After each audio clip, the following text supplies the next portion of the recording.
Hello hello সবাইকে welcome আমার YouTube চ্যানেলে। তো সকাল সকাল ফ্রেশ হয়ে আমি বসে পড়েছি মুড়ি এবং টক ঝাল চানাচুর নিয়ে। তো ওগুলোকে এখন আমি খেয়ে নেবো, তারপরে চলে যাব আমি ছাদে। তো আমি আমার খাওয়া দাওয়া শেষ করে আমি এখন ছাদে চলে আসলাম।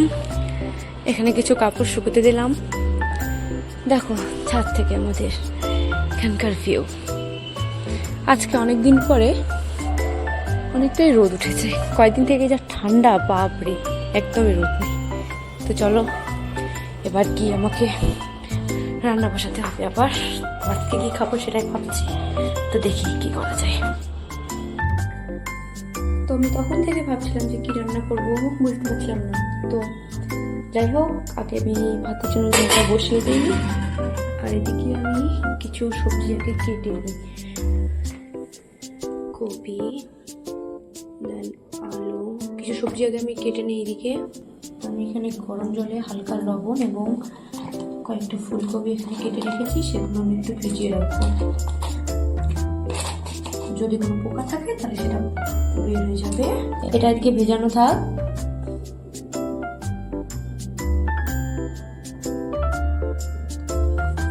আর আমি এদিকে ততক্ষণে করে নিই পালং শাকটা কেটে নিই।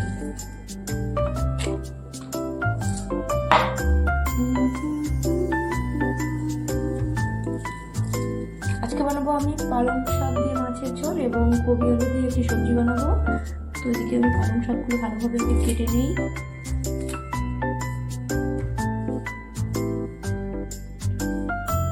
তো এদিকে পালং শাক কাটা হয়ে গেছে এবং তার সঙ্গে সাথে দুটো কাঁচামরিচ দিয়ে দেবো।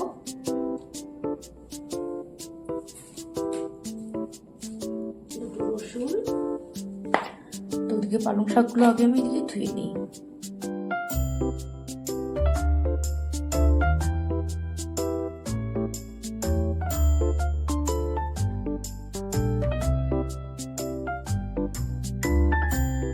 আমার ভাত হয়তো হয়ে গেছে সবজি ধুতে ধুতে। তো দেখি আগে ভাতটা কত দূর হয়েছে। ও ভগবান, আবার আছে ভাতটা একটু হতে। ভাতটা হয়ে যাক, ততক্ষণে আমি এদিকে কড়াই বসিয়ে দিয়েছি সবজি রান্না করবো বলে একসঙ্গে। তো কড়াইটা গরম হয়ে গেলে আগে আমি মাছগুলো ভেজে নিই। মাছগুলো ভেজে নেওয়ার পর সবজিটা দিয়ে দিতে হবে। তো সেই মাছটা ভেজে নিয়ে তাহলে আমারই সুবিধা হবে।